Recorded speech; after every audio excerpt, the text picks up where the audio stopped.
Sa isang maliit na komunidad sa paanan ng isang magandang bulubunukin, mayroong isang kabataang babae na halos hirap sa pagkain araw-araw. Ang pangalan niya ay Nietzsche, isang ordinaryong estudyante sa universidad na nakaraos lamang sa buwan ng sweldo ng kanyang ina na isang guro sa pampublikong paaralan na humigit kumulang PHP 8,000. Nang marinig ng gataw sa paligid niya na nag-aral siya ng Filipino, pinagtatawanan siya. Wala raw silbi, isang wikang walang katuturan, sabi nila. Ngunit hindi sumuko si Nietzsche. At pagkaraan lamang ng isang taon, isang hindi kapanipaniwalang bagay ang nangyari. Sa loob lamang ng isang buwan sa Pilipinas, kumita si Nietzsche ng parang katumbas ng taon ng sweldo ang kanyang ina, at binigyan niya ang kanyang ina ng pinakabagong smartphone. Nang matanggap ng kanyang ina ang smartphone, agad siyang napaluha at niyakap ang kanyang anak. Ano kaya ang nangyari? Paano niya nabago ang kanyang buhay sa gitna ng kahirapan at panghuhusga?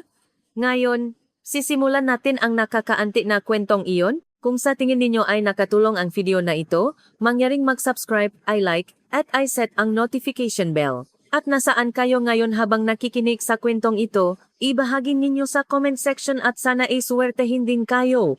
Simulan na natin. Ang pangalan ko ay Nietzsche. Lumaki ako sa Tbilisi, ang kabisera ng Georgia. Marahil hindi maraming tao ang nakakakilala sa bansang Georgia. Ito ay isang maliit na bansa na matatagpuan sa pagitan ng Black Sea at Caucasus Mountains. Kilala ito bilang pinakmulan ng ala at magagandang tanawin, ngunit sa ekonomiya, ito ay isang napakahirap na bansa. Dalawa lang kami ng aking ina sa aming pamilya. Namatay ang aking ama sa isang aksidente sa trapiko noong 5 taong gulang ako. Ang aking ina ay isang guro ng kasaysayan sa isang pampublikong paaralan. Ang buwan ng sweldo ng aking ina ay halos 400 lari lamang, na humigit kumulang PHP 8,000.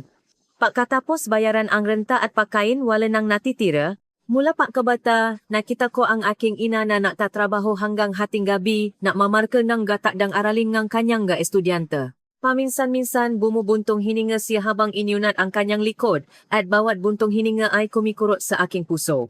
Nang pumasok ako sa universidad, nag-major ako sa business administration. Gusto ng aking ina na makahanap ako ng magandang trabaho at magkaroon ng matatag na buhay. Ngunit malupit ang realidad, ang unemployment rate ng makabataan sa Georgia ay lumampas sa 30% at mahirap makahanap ng disenteng trabaho kahit na makapagtapos ng universidad. Isa-isa nang umaalis ang aking mga kaibigan patungo sa Russia o Turkey upang maganap ng trabaho. Ako rin ay binabagaba ngang hindi tiyak na pangamba. Natatakot ako na kung makapatapos ako ng ganito baka manatili akong mahirap habang buhay, tulad ng aking ina.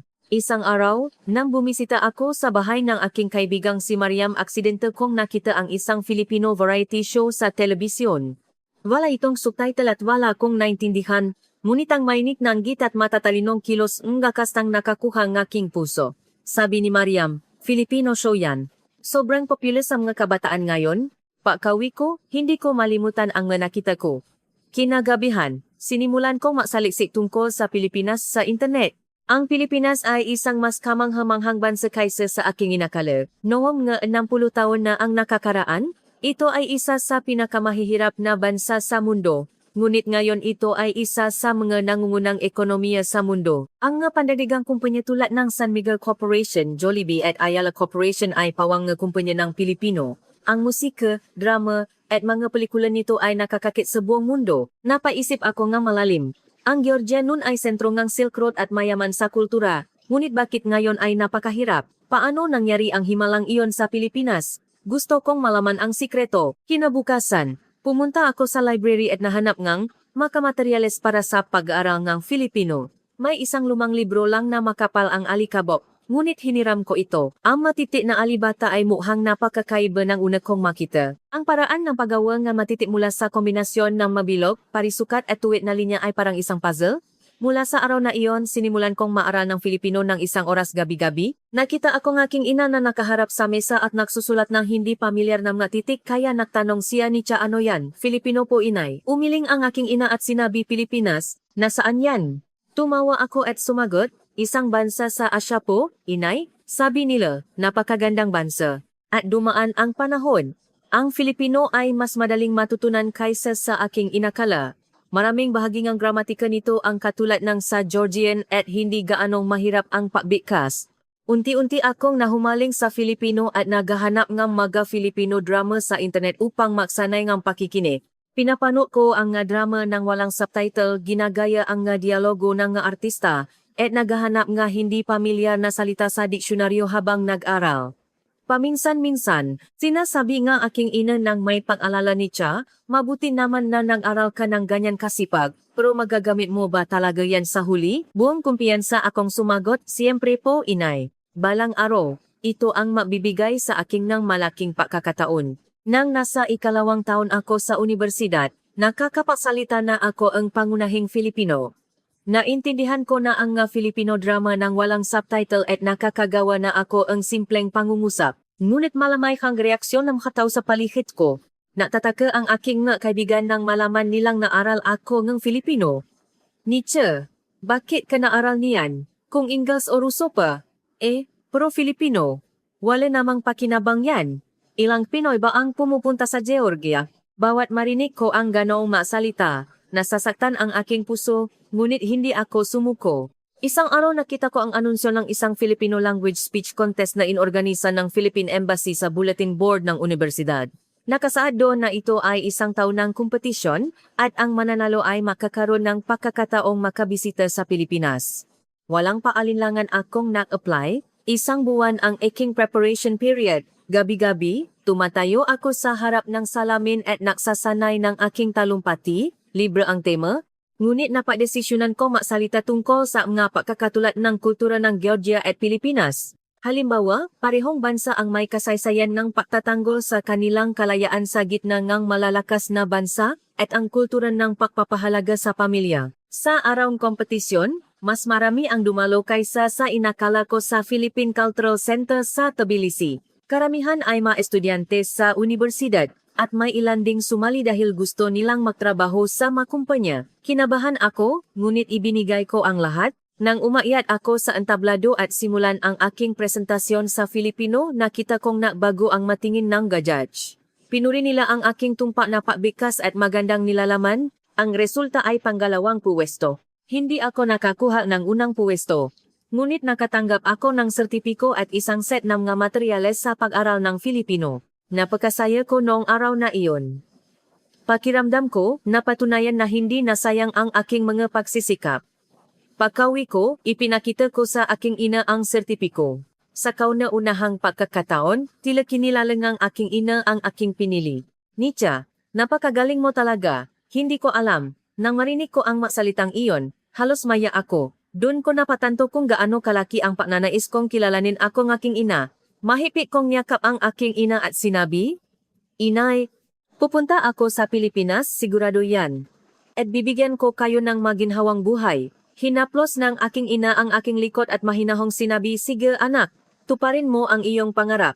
Pagkatapos nun, mas pinagbuti ko pa ang aking pag-aral ng Filipino. Nagsimula rin akong mag-language exchange sa isang Filipino online. Nakaroon ako ngang kaibigan na estudyante sa universidad na nangangalang isa na nakatira sa Pilipinas. Interesado si isa sa kultura ng Georgia at gusto kong matuto patungkol sa kultura ng Pilipinas. Linggo-linggo, nagfi-video call kami at nagtuturon ng kani-kaniyang wika. Nagulat si isa sa galing ko sa Filipino at sinabi ni Cha, "Parang tunay kang Pinoy. Perpekto ang pabikas mo at natural ang intonasyon." Nang marinig ko ang mga salitang iyon, talagang ipinamalaki ko ang sarili ko. Ang realidad ay nanatiling mahirap. Nang nasa ikatlong taon ako sa universidad, naging seryoso ang problema sa tuition fee. Hindi sapat ang suweldo ng aking ina at pinag-iisipan kong huminto sa universidad. Noon sinabi nga aking ina, "Nietzsche, kailangan mong makapatapos ng universidad." Gagawan kong paraan. Ang aking ina ay na-part-time pa bilang private tutor pagkatapos ng klase. Nang makita ko ang aking ina, na mahigit 50 taong gulang na nagtatrabaho mula umaga hanggang gabi, parang gustong sumabo ang aking dibdib. Kailangan ko ring gumawa ng aksyon. Nagsimula akong matrabaho sa isang cafe. Natrabaho ako mula alas 6 ng umaga hanggang bago maklase sa umaga, pumupunta sa universidad sa hapon, at bumabalik sa cafe sa gabi. 4 na oras lang ako natutulog at puro paktitis ang mga araw ko. Mahirap sa katawan, ngunit mas mahirap sa puso. Kailangan ko bang mamuhay ng ganito? Mananatili ba akong mahirap habang buhay? Ang makaisipang iyon ay hindi nawala sa aking isipan. Isa-isa nang umalis ang aking mga kaibigan patungo sa ibang bansa, at pakiramdam ko ay nag-isa ako. Isang gabi, pagkatapos ang trabaho sa cafe at pauwi, tumingala ako sa kalawakan. Isang gabi na maraming bituin ang nakikita. Tumigil ako at nag-isip, bakit ko nga ba sinimulang mag-aral ang Filipino? Hindi lang dahil gusto ko ang wika. May pag-asa at kapangyarihan ang bansang Pilipinas, at naniniwala ako na matutupad ang pangarap kong magsisikap. Gusto ko ring mamuhay ng ganun.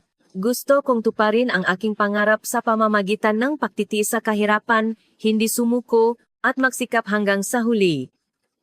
Noong gabing iyon, sumumpa ako sa aking puso, hindi ako susuko. Pupunta ako sa Pilipinas, sigurado yan, nang magsimula ang taksibol ng aking ika-4 na taon sa universidad. Kalahating taon bago ang graduation, abala ako sa paghahanap ng trabaho. Napadala ako ng maraming resume sa mga sangay nga kumpanya nga Pilipino sa Georgia at mga trading company na may transaksyon sa Pilipinas. Naghahanap ako ng lugar kung saan magagamit ko ang aking kaalaman sa Filipino, ngunit ng panahong iyon, nagkaroon ng pangyayari na nakpabago sa aking buhay. Isang araw, habang nasa klase sa universidad, tumawag ang aking ina. Hindi siya karaniwang tumatawag sa akin kapag nasa klase ako, kaya agad kong naramdaman na may nangyayaring hindi maganda. Dali-dali akong lumabas sa pasilyo at sinagot ang tawag. Hello inay, bakit po? Mula sa kabilang linya, narinig ko ang nanginginig na boses ng aking ina, Nicha, napuntahan ko ang doktor. Saglit na naging blanko ang isip ko. Inay, may nangyari po ba? May masakit po ba? Pagkatapos ng konting katahimikan, sinabi ng aking ina, may gallbladder cancer daw ako. Kailangan pa ng karagdagang test. Halos mapaupo ako sa aking kinatatayuan. Nang hina ang aking nga paa, at nanginginig ang aking nga kamay, ang aking ina ay isang taong hindi pa nakasakit kahit minsan. Napakatibay niya na halos hindi man lang makasipon. Kaya hindi kapanipaniwala ang ideya na pumunta siya sa ospital. Umalis ako sa klase at agad na tumakbo pauwi. Nakaupo ang aking ina sa sofa. Ngunit mukha siyang mas nangayayat kaysa dati. Inay, ayos lang po ba kayo? Pinilit ng aking ina nang ngumiti at sinabi, ayos lang? Nicha. Kailangan lang kaunting karagdagang test. Ngunit ang kamay nga aking ina ay napakalamig, parang yelo. Kinabukasan, isinama ko ang aking ina sa isang malaking ospital upang makakuha ng detalyadong test. Inirekomenda ng doktor ang ultrasound at CT scan. Ang gastos sa test lamang ay lumampas sa PHP 70,000 para sa amin napakalaking halaga nito. Sinabi ng aking ina nang may pag-alala, Nicha, umuwi muna tayo. Mag-ipon tayo ng pera at babalik na lang. Ngunit umiling ako, hindi po inay, kailangan nating magpa-test agad. Ginasta ko ang lahat ng aking naipon mula sa aking part-time job at gumamit pa ng credit card cash advance upang mabayaran ang gastos sa test. Pagkaraan ng isang linggo, lumabas ang resulta, stage 2 gallbladder cancer. Sa kabutihang palad, dahil maaga pa, ang diagnosis ay maaring gumaling sa operasyon. Ngunit ang gastos sa operasyon ay lumampas sa PHP 300,000. Ang Georgia ay isang bansa na walang sapat na health insurance system, at ang lahat ng gastos ay kailangang sagutin ng pasyente. Kung isasalang-alang ang karaniwang kita sa Georgia, napakalayo ng halagang iyon. Ang PHP 350,000 ay isang desperadong halaga na hindi namin kayang ipunin kahit na matrabaho kami habang buhay. Umupo ako sa pasilyo en ospital at umiyak ng malakas. Ano ang gagawin ko? Naging madilim ang lahat sa aking paningin. Ang aking ina, sa kabilang banda, ay naliw ako. Nicha, huwag kang umiyak. Ayos lang si inay. Paano pong ayos lang, inay? Kung hindi tayo magpapaopera, ano ang mangyayari? Mahigpit na hinawakan ng aking ina ang aking kamay at sinabi, Nicha, sapat na sa akin kung makapagtapos ka ng universidad. Iyon lang ang pinaghihirapan ko. Nang marinig ko ang masalitang iyon, mas lalo akong nalungkot. Ang aking ina ay nabuhay nang inuna ako kaysa sa kanyang sarili, at nayon na nakasakit siya, kinamuhian ko ang katotohanang wala akong magawa para sa kanya. Mula sa araw na iyon, nagtrabaho ako ng parang bale upang kumita ng pera. Bukod sa part-time job sa cafe, nagsimula rin akong matrabaho sa isang call center sa gabi. Tuwing weekend, nakbebenta rin akong makasouvenir sa mga turista. 3 oras lang ako natutulog at nagtatrabaho, at ang kinikita ko sa isang buwan ay PHP 5,000 lamang. Sa ganitong bilis, hindi ko maipon ang gastos sa operasyon kahit na magtrabaho ako ang isang taon. Labis akong nawalan ng paasa. Humingi rin ako ng tulong sa aming makamaanak, ngunit tinanggihan nila dahil hirap din sila sa buhay. Sinubukan ko rin ang pautang sa bangko, ngunit tinanggihan ako dahil wala akong kolateral. Gabi-gabi, bago matulog, dinidikit ko ang aking tainga sa pinto ng kuwato ng aking ina upang kumpimahin ang kanyang pahinga. Pagkatapos kong makumpirma na humihinga siya, saka lang ako makatulog. Kung gaano kahirap ang oras na iyon, umiyak pa rin ako kapag naisip ko ngayon. Natanong ang nga tao kung bakit ako nangayayat ng ganun, ngunit wala akong nasagot. Nasaktan din ang aking pride, at higit sa lahat ayaw kong kaawaan ako. Tahimik lang akong nakatrabaho. Hindi na ako nakapasok sa klase, at bumaba ang aking maggrado. Nag-alala ang nga profesor, ngunit paulit-ulit kong sinasabi na ayos lang ako. Isang araw, habang nag-aral sa library, nakatulog ako sa mesa. Nang magising ako, oras na para magsara ang library. Ginising ako ng librarian at nagtanong ng may pag-aalala, "Estudyante, ayos lang po ba kayo?" Tumango ako at tumayo, ngunit nang tiningnan ko ang aking sarili sa salamin, napakapangit ng aking mukha. Malalim ang nga eyebags ko at nangayayat ang aking pisngi. Pakaraan ng 2 buwan, simulang lumala ang kondisyon ng aking ina. Lalong lumala ang sakit at hindi na siya nakakakain ng maayos. Napadesisyonan ko na hindi na ako makapaghintay pa. Kailangan kong humanap ng pera. Doon, may isang ideya na sumagi sa aking isipan. Ang Pilipinas. Kung pupunta ako sa Pilipinas at magtatrabaho doon, hindi ba mas marami akong kikitain kaysa sa Georgia? Isang hindi tiyak na paasa ang nabuo. Ngunit ang problema ay kung paano ako makakapunta sa Pilipinas. Kailangan kong isa at kailangan kong bumili ng tiket sa eroplano. Higit sa lahat, kailangan kong lugar na formal akong magtatrabaho. Bilang huling paraan upang iligtas ang buhay ng aking ina, seryoso akong naisip na pumunta sa Pilipinas. Una, sinubukan kong magsaliksik sa internet tungkol sa mga paraan para makapagtrabaho ang nga dayuhan sa Pilipinas. Nakahanap ako ng ilang paraan, tulad ng working holiday, student part-time job, tour guide. Ngunit ang mga kondisyon ay hindi ka panipaniwala ang hirap, lalo na, ang pera ang pinakamalaking hadlang. Ang tiket pa lang sa eroplano ay nakakahalaga na ng PHP 35,000. Kailangan ko rin ng gastos sa pamumuhay upang makaraos hanggang makahanap ako ng trabaho pagdating ko sa isang hindi pamilyar na lugar. Nawalan ako ng pag-asa, ngunit hindi ako maaring sumuko dito. Buong tapang kong ibinahagi ang aking plano sa ilang kaibigan. Ngunit ang naging reaksyon ay parang malamig na hangin na napalamig sa aking puso. Ang aking matalit na kaibigang si Mariam ay umiling ng may pakadismaya at sinabi, "Nietzsche, gumising ka naman. Hindi madaling bigyan ng trabaho ng Pilipinas ang madayuhan. Balak mo bang maging undocumented immigrant dun?" Ang isa pang kaibigan, si Nino, ay nagbigay ng mas diretsong salita. "Kahit marunong ka Filipino, hindi ibig sabihin na kikita kang pera. Mas maganda sana kung naaral ka Ingles o Ruso. Napakalayo ng Pilipinas, at halos walang ugnayan ang Georgia sa kanila, di ba?" Bawat marinig ko ang mga salita ng aking mga kaibigan, kumikirot ang aking dibdib, ngunit hindi ako makasagot dahil halos wala namang pagkakataon na gamitin ang Filipino sa Georgia. Ngunit ang pinakamalaki at pinakamalungkot na patutol ay mula sa aking minamahal na ina. Pinakamalaki at pinakamalungkot na patutol ay mula sa aking mina.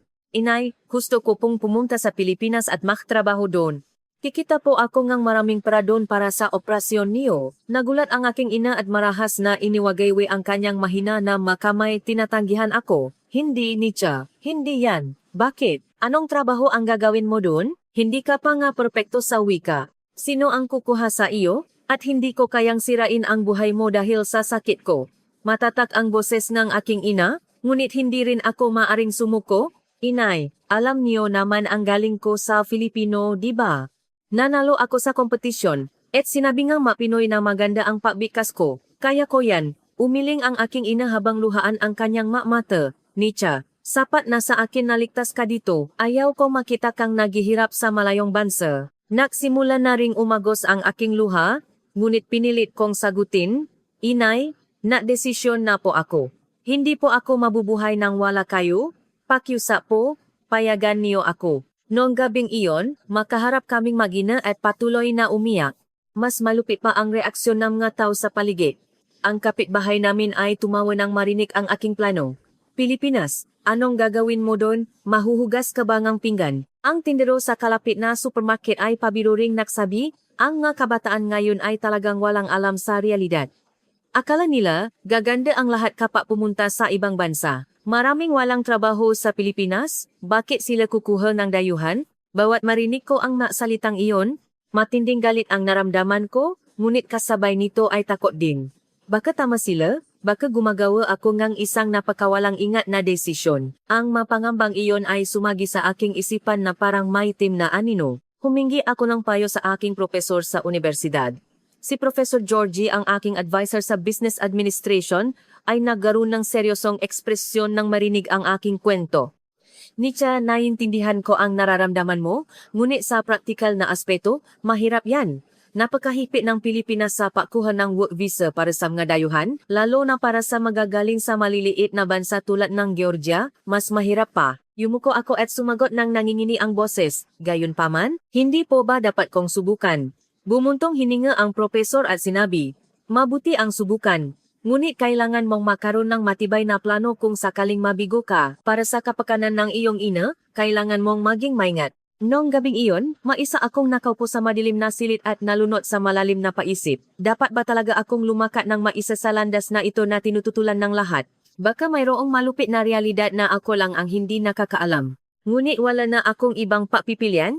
Kung mananatili ako sa Georgia, hinding-hindi ko makukuha ang panggastos sa operasyon ng aking ina. Kahit magtrabaho ako ng 10 oras sa isang araw, imposibleng kumita ng PHP 700,000 sa isang taon, at pagkatapos ibawas ang gastos sa pamumuhay, wala nang matitira kahit isang kusing. Sa kabilang banda, ayon sa aking pagsasaliksik, kung makakakuha ako ng formal na trabaho sa Pilipinas, ang buwanang sweldo ay magiging PHP 70,000 hanggang PHP 105,000 ruma. Ito ay napakalaking halaga, mahigit 10 beses nang sa Georgia. Huminga ako ng malalim at muling napakatata sa aking desisyon. Naisip ko na mas mabuting maglaan ng oras sa paghahanda kaysa sa pagikayat sa mga tumututol. Una, kinontak ko ang aking kaibigang si Isa na nakatira sa Pilipinas. May alam ka bang paraan para makapagtrabaho ang mga Georgian sa Pilipinas? Pakaraan ngang ilang araw dumating ang pinakahihintay kong tugon mula kay Isa. Nietzsche, paano kong tour guide? May nakita akong job posting na naghahanap ng Georgian guide dahil popular daw ang Georgia tour ngayon. Parang isang sinak ng liwana ang pumasok sa madilim na tunnel. Naisip ko na bilang isang tour guide, lubos kong magagamit ang aking kaalaman sa Filipino. Agad akong nasimulang mahanap ng travel agency sa Pilipinas sa internet. Napadala ako ng email sa lahat ng kumpanya na nakbebenta ng produkto ng Georgia tour.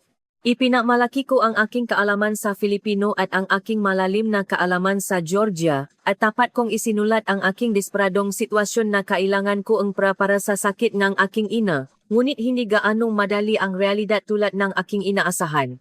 Karamihan sa mga kumpanya ay hindi nag-reply, at ang ilang kumpanya ay malami akong tinanggihan dahil sa kakulangan ng karanasan. Sa loob ng isang buwan, nakpadala ako ng higit 50 email, ngunit wala ni isa ang nakakuha ng positibong tugon. Pagod na ako sa physical at emosyonal, ngunit hindi pa rin ako maring sumuko. Ang kondisyon ng aking ina ay lumalala araw-araw. At wala na kaming gaanong oras. Gabi-gabi, nagining jitin ng G ang gaya kinga ni Jiping habang gipatuloy na nag-aaraw ni G Filipino. Sinasaulo ko ang mga script ng Filipino drama at pinapabuti ang aking pagbikas sa pamamagitan ng pakikinig sa balita. Darating ang pagkakataon balang araw. Para sa panahong iyon, kailangan kong maging ganap na handa. Pinili kong sabihin sa aking sarili at mahigpit na hinawakan ang nanginginig kong mga kamay. Ang aking mga kaibigan ay nanatiling hindi nakakaintindi sa aking sitwasyon. Bakit ganon siya kamatigas? Mas madali sana kung tanggapin niya na lang ang realidad. Ang mamalamig na boses na iyon ay pumapasok sa aking tainga, ngunit isinara ko ang aking matainga. Dahil nagdesisyon na ako na sundan ang landas na pinaniniwalaan ko. Nang matapos ang 2 buwan pagkatapos kong matanggap ang mahigit 50 email krang patanggi, nasa limitasyon na ako at halos sumuko na. Lalo pang lumala ang kondisyon ng aking ina at pinilit kami ng ospital na magtakda ng petsa ng operasyon dahil hindi na ito maaring ipapaliban pa. Ngunit ang gastos sa operasyon ay nanatiling desperadong kulang. Nalunod ako sa malalim na kawalan ng pag-asa at kahit huminga ay nahihirapan na ako. Isang hapon, habang nagtatrabaho ako sa cafe ng may mabigat na pakiramdam, lumiwanag ang screen ng aking smartphone. Isang tawag mula sa hindi pamilyar na numero at ito ay isang internasyonal na tawag mula sa Pilipinas. Sa una, inakala kong spam lang ito at binaliwala ko sana. Ngunit kumapit ako sa maliit na paasa at maingat na sinagot ang tawag. Hello, mula sa kabilang linya, narinig ko ang kalmadong boses ng isang nasa edad na lalaki. Ikaw po ba si Miss Nicha? Opo, ako nga po. Sino po ito? Ako po si Ricardo de la Cruz, ang CEO ng isang global travel agency sa Maynila. Nabasa ko po ang email na ipinadala niyo, Miss Nicha. Sa sandaling iyon, halos sumabo ang aking puso. Ito ay isa sa mga hindi mabilang na email na ipinadala ko 2 buwan na ang nakakaraan. Nanginginig ang aking boses. Pinilit kong manatiling kalmado at sumagot, opo. Naalala niyo pa po ako? Malumanay na tumawa si Mang Ricardo sa kabilang linya at sinabi, Miss Nicha, napakahusay niyo talaga mag-Filipino. Hindi ko akalain na kayo ay taga-Georgia base lamang sa inyong email. Kung gayon, mayroon ba kayong oras upang mausap tayo sa telepono? Dali-dali akong yumuko sa aking manager upang humingi ng pahintulot at tumakbo palabas ng kafe. Opo, ayos lang po. Mangyaring magpatuloy po kayo. Dahan-dahan nagsimulang magpaliwanag si Mang Ricardo. Sa totoo lang, naghahanda kami ng produkto para sa Caucasus Tour sa aming travel agency at ang Georgia ang pangunahing destinasyon sa tour na iyon. Ngunit nahihirapan kaming makahanap ng isang lokal na guide na marunong ma-Filipino. Nang makita ko ang email ninyo, Miss Nicha, perpekto ang inyong Filipino at higit sa lahat, ramdam ko ang inyong malalim na pagmamahal sa Georgia.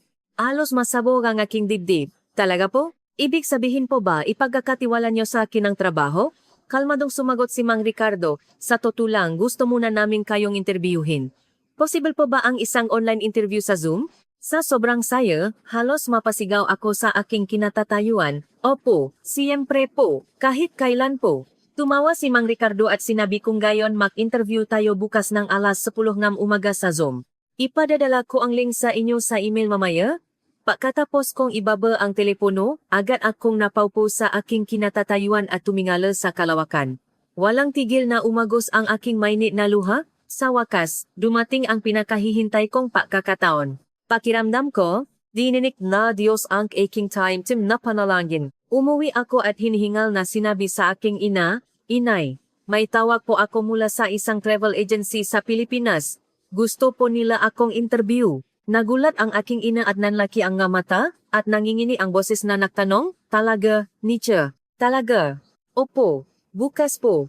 Online interview. Sa kauna-unahang pagkakataon sa loob ng ilang buwan, sumikat ang mukha ng aking ina at masayang tumawa. Nicha, ang galing mo. Naniniwala ako sa iyo. Mahigpit kong niyakap ang aking ina at umiyak na nangako inay hahawakan ko po talaga ang pagkataong ito, kaya po ipapa-opera ko po kayo sigurado yan. Nung gabing iyon hindi ako nakatulog kahit saglit. Naglakad-lakad ako sa buong kwarto upang maganda para sa interview.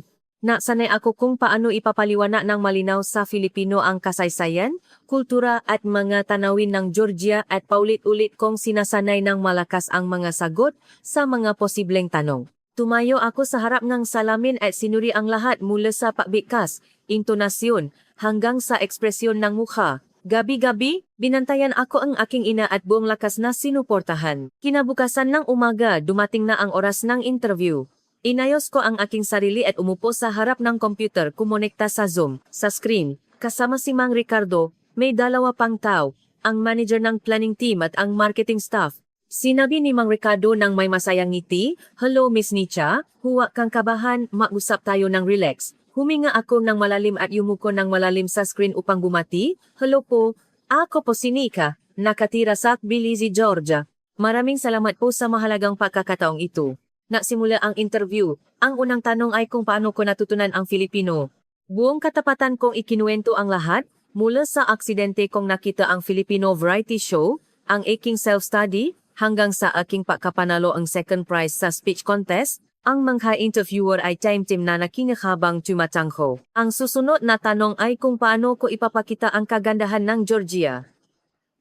Miss Nicha, kung ipapakilala niyo po ang Georgia sa mga turistang Hapones, paano niyo po ito gagawin? Buong kumpiyansa akong sumagot ng malinaw, ang Georgia ay matatakwan sa pagitan ng Europa at Asya, at ito ang pinagmulan ng ala na may 8,000 taong kasaysayan. Ang kabisiran nitong Tbilisi ay nagtataglay ngayon ng European Medieval Farm, at ang Methueta ay isang napakagandang lungsod na idineklara ng UNESCO bilang World Heritage Site. Lalo na, ang Georgian cuisine ay napakasarap para sa panlasa ng Hapones.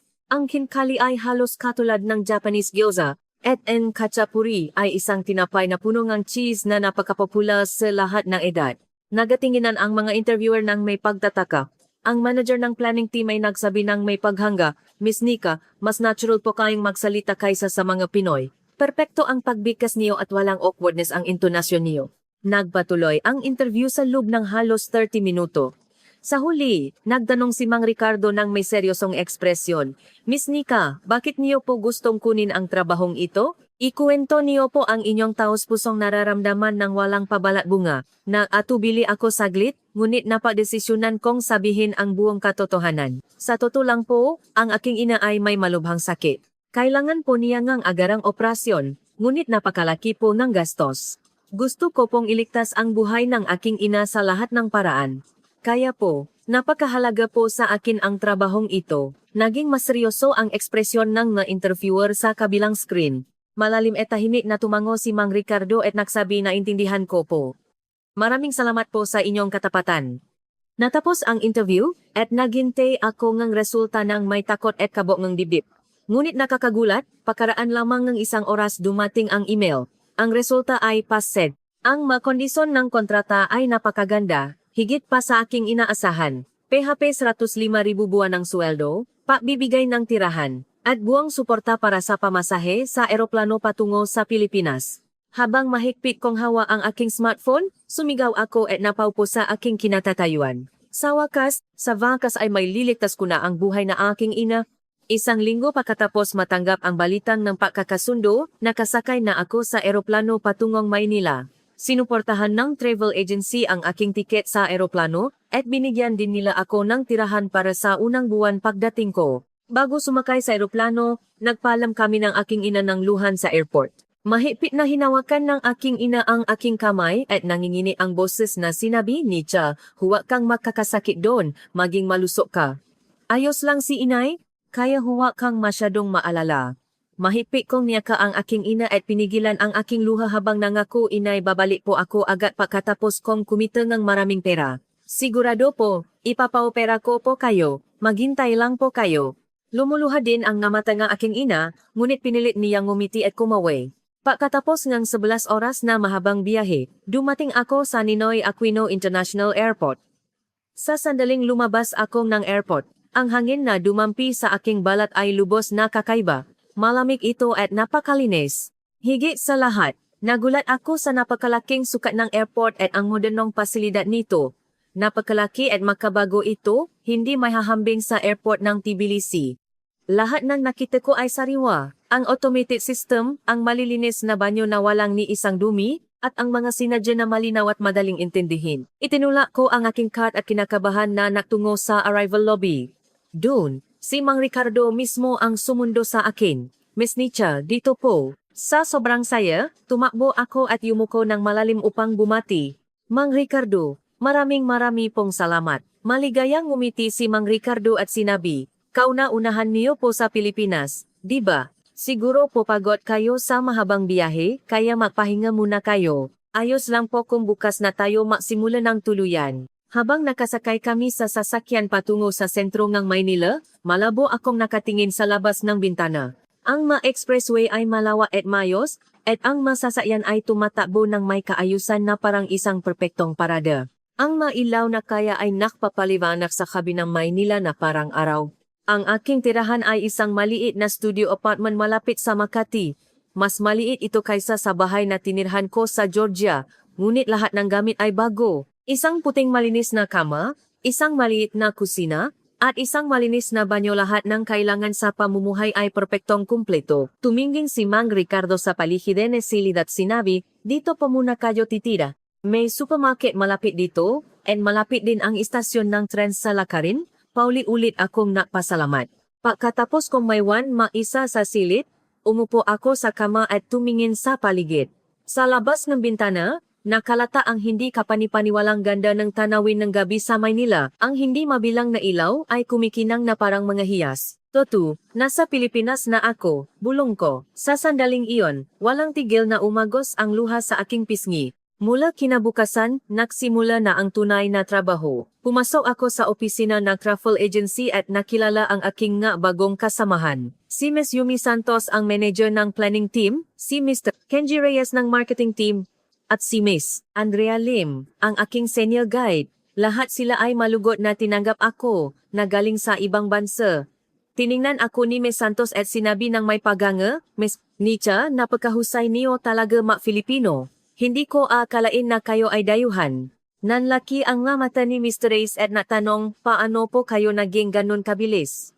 Medyo nahihiya akong sumagot ng mahina, naaral po ako ng masipa sa loob ng halos 3 taon. Buong puso silang humanga at nakpalakpakan. Ang unang linggo ay isang masusing panahon ng pagsasanay.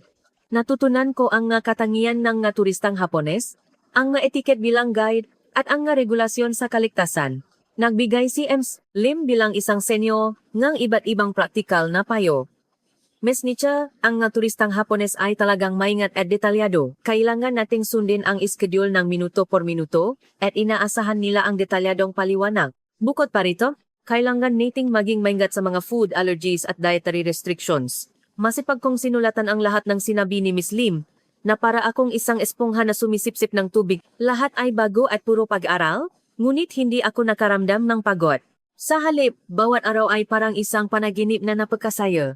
Pagkaraan ng 2 linggo, nasimula na ang aking kauna-unahang tour. Ito ay isang 8 araw na itineraryo sa Georgia at mayroon kaming kabuwang 15 customer. Karamihan sa kanila ay mga maasawang nasa edad 50 hanggang 60. Nang una kong makilala ang mga customer sa Ninoy Aquino International Airport, halos lumabas ang aking puso sa kaba. Magandang araw po sa inyong lahat.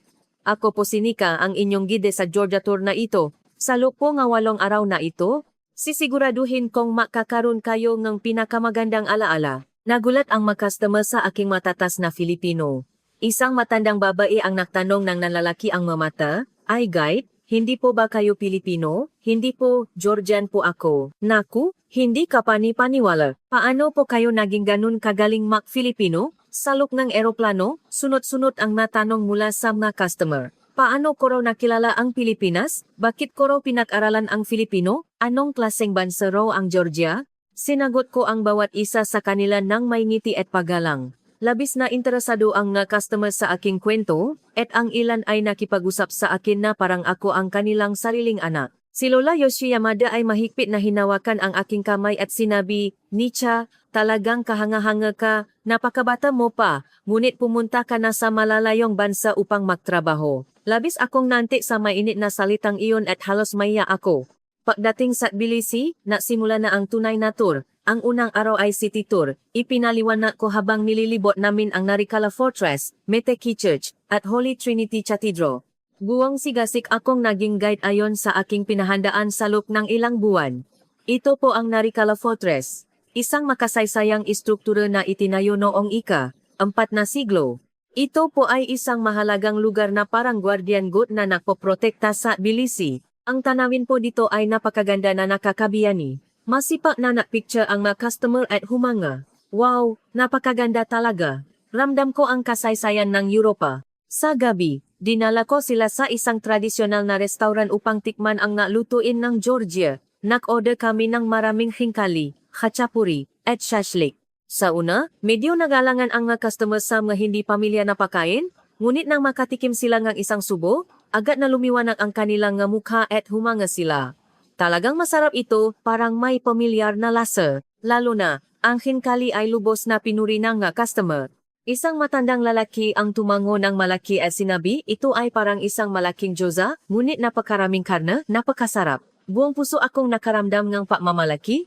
Napakasaya ko na hindi ko kayang ipaliwanag na ang nga Pilipino ay lubos na natutuwa sa mga lutuin ng aking minamahal na bayan. Mula sa ikalawang araw ng tour, unti-unti akong nakaroon ng kumpiyansa. Sa Mketa, maingat kong ipinaliwanag ang malalim na kasaysayan ng Georgian Orthodox Church, at sa Kazbegi, binigyang diin ko ang kagandahan ng kalikasan ng mabundok.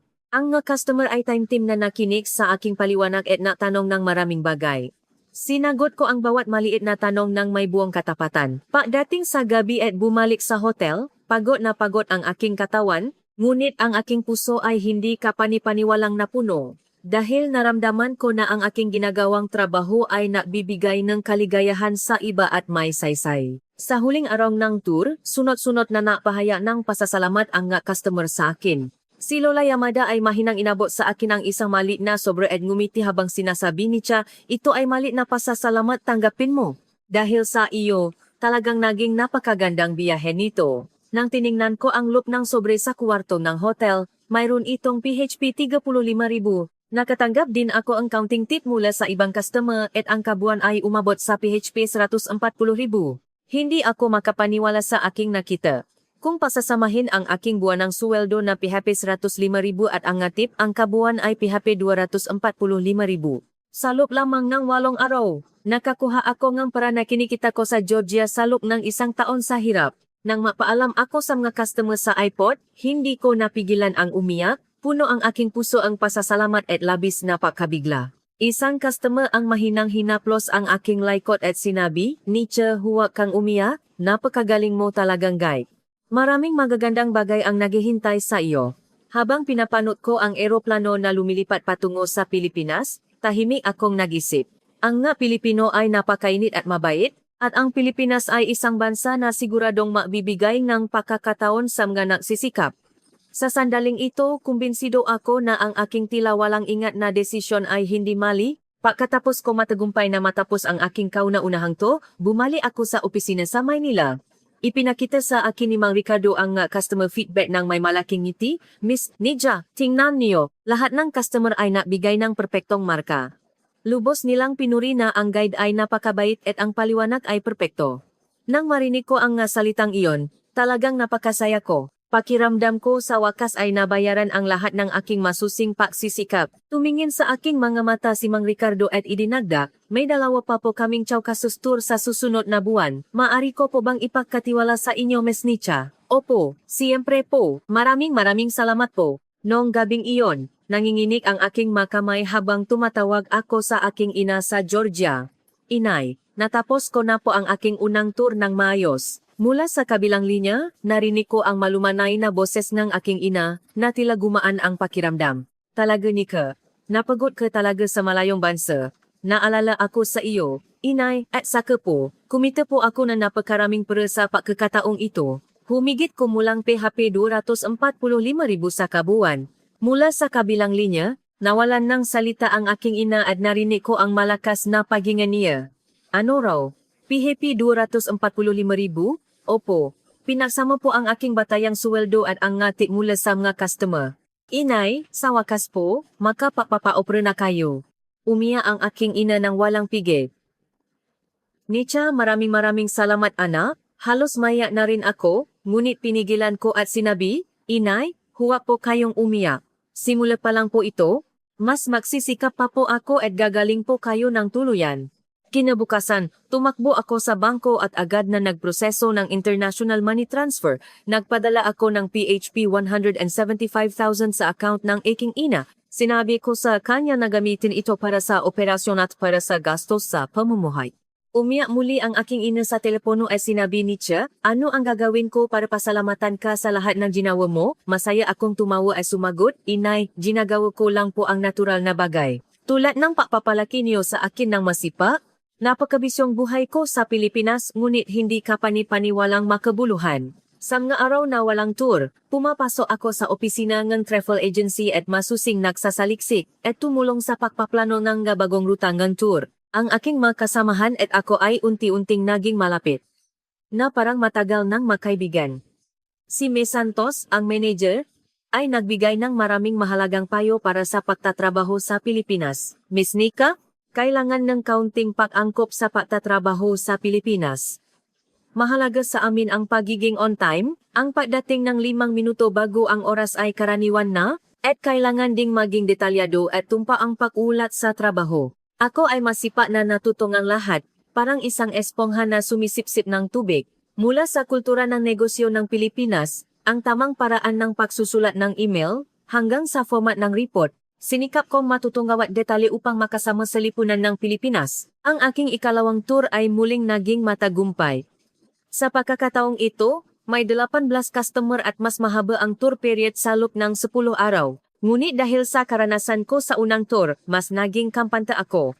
Mas nasiyahan ang mga customer kaysa dati, at mas marami akong natanggap na tip. Sa pamamagitan ng 2 tour sa isang buwan, nakakakita na ako ng PHP 350,000 pataas buwan-buwan. Ito ay napakalaking halaga na hindi ko inakala nung nasa Georgia ako. Pakaraan ng 3 buwan, sa wakas ay naipon ko na ang lahat ng gastos sa operasyon ng aking ina. Ito ay PHP 525,000 sa kabuwan. Ipinadala ko ang buong halaga sa Georgia at sinabi ko sa aking ina sa telepono, "Inay, naayos na po ang pera. Huwag po kayong mag-alala, magpa-opera na po kayo." Labis na nantig ang aking ina at agad na nagpabook ng ospital. Nang matanggap ko ang balita na natukoy na ang pesa ng operasyon, buong puso akong nakaramdam ng kapanatagan. Sa wakas, sa pamamagitan na aking sariling makakamay, maililigtas ko na ang aking minamahal na ina. Sa araw ng operasyon, hindi ako makapunta sa Georgia dahil sa trabaho. Ang schedule ng aking bagong tour ay punong-puno na. Labis akong kinabahan at puno ng pangamba, ngunit wala akong magawa. Ang aking tiya ang sumama sa aking ina sa ospital at patuloy kaming nakikipag-ugnayan sa buong panahon ng operasyon. "Nicha, nasa operating room na ang iyong ina, kasalukuyan ang operasyon. Malapit na ring matapos." Nang sa wakas ay matanggap ko ang balita na matagumpay ang operasyon. Kahit nasa gitna ako ng tour, hindi ko inalintana ang ngataw at umupo sa aking kinatatayuan at umiyak. Isang customer ang lumapit at nagtanong ng may paalala, "Guide, may nangyari po ba? Ayos lang po ba kayo?" Pinunasan ko ang aking luha at yumiling, at sumagot ng may malaking ngiti, "Hindi po, nakarinig lang po ako ng napakagandang balita." Pagkatapos na operasyon, nakakagulat ang bilis ng pagaling ng aking ina. Sinabi rin ng doktor sa ospital na napakaganda ng progress niya, na ang cancer cells ay ganap na naalis at napakababa ng posibilidad na bumalik ito. Sobra akong natuwa kaya inanyayahan ko ang aking mga kasamahan sa isang bar at nilibre ko sila. Matagumpay po ang operasyon ng aking ina. Nagala din ang aking magkasamahan na parang sa kanila ang nangyari at buong puso akong binati. Itinaas ni Miss Lim ang kanyang baso at sinabi, "Miss Nicha, ang galing mo talaga. Ikaw ang pinakamagaling na anak na nagpaparamdam ng pasasalamat sa magulang."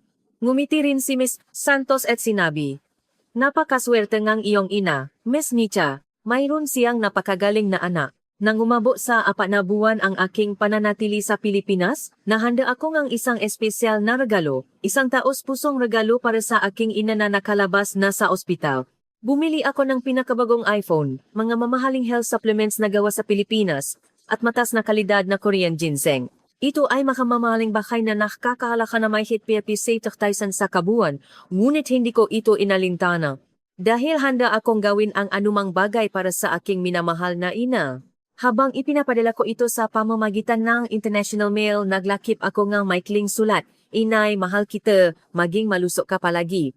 Isang linggo pakaraan, tumawa ang aking ina nang nanginginig ang boses. "Nicha, natanggap ko ang regalo.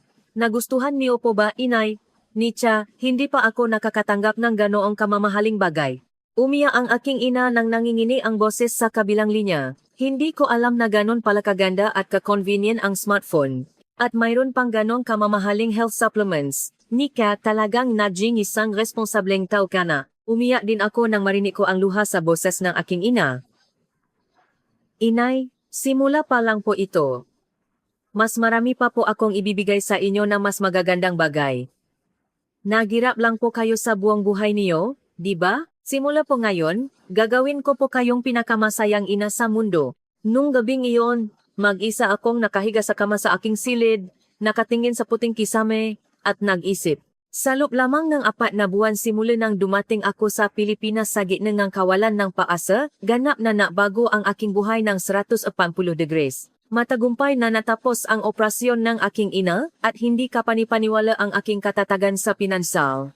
At higit sa lahat, kinilala ang aking pasisikap at kakayahan sa lipunan. Lahat ng himalang ito ay dahil sa bansang Pilipinas. Kung nanatili ako sa Georgia, malamang ay nagtatrabaho pa rin ako sa cafe, patuloy sa isang buhay na walang katiyakan. Ang Pilipinas ay talagang isang lugar na puno ng pangarap, pag-asa, at pagkakataon. Nang halos 6 na buwan na akong nagtatrabaho sa Pilipinas, tinawag ako ni Mang Ricardo ng personal. Nang pumasok ako sa executive office, napakabait ng ngiti ni Mang Ricardo.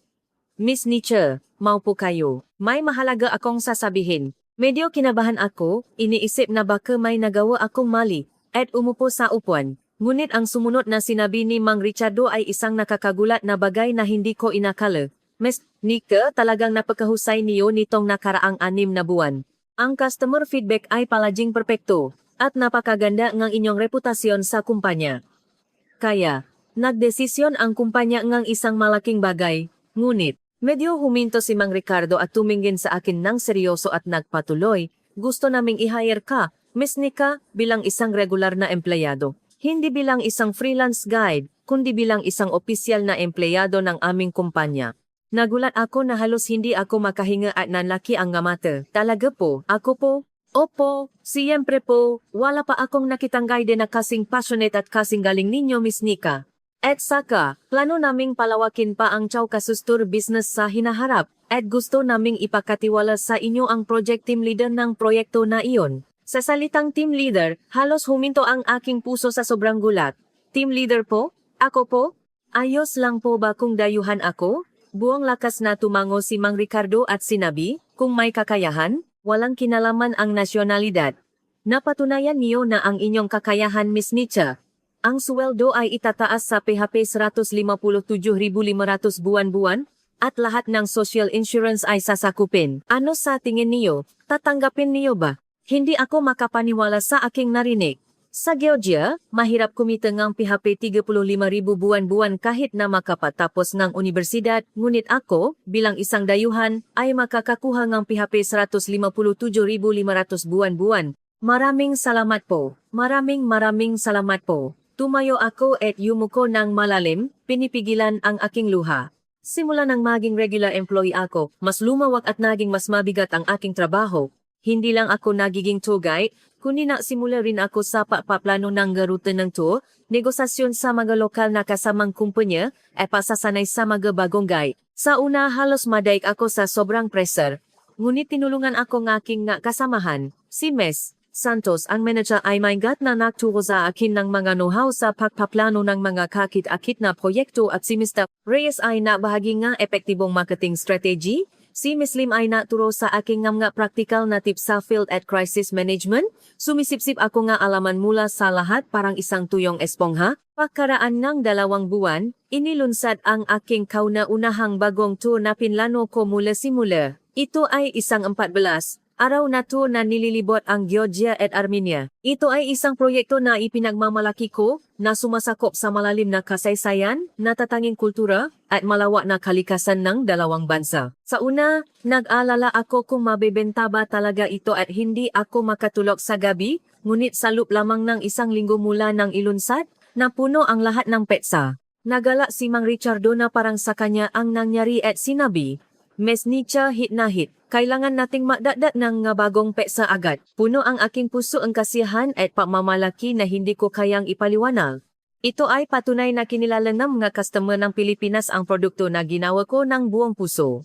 Sa panahon ngayon, ganap na akong nakasama sa buhay sa Pilipinas. Ang kultura ng Pilipinas, na sa una ay nakakagulo, ay naging natural na sa akin. Ang pagsakay sa punong-puno na tren, ang madaling pamimili sa convenience store, at ang pag-order ng kape sa isang cafe, lahat ng ito ay bahagi ng aking pang-araw-araw na buhay. Marami rin akong naging matatalik na kaibigang Pilipino.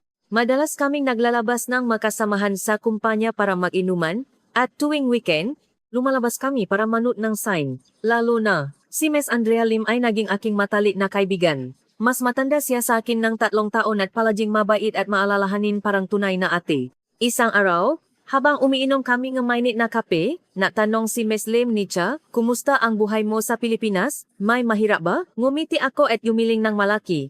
At sumagot, hindi po mahirap. Mas madaling mabuhay dito kaysa noong nasa Georgia ako. Talaga? Anong bahagi ang pinakagusto mo? Naisip ako saglit at buong puso na sumagot, marami po. Pero higit sa lahat, ligtas po. Kahit gabi na at mag-isa akong umuwi, hindi po ako natatakot. At saka, napakatibay po talaga ngang sistema ngang lipunan.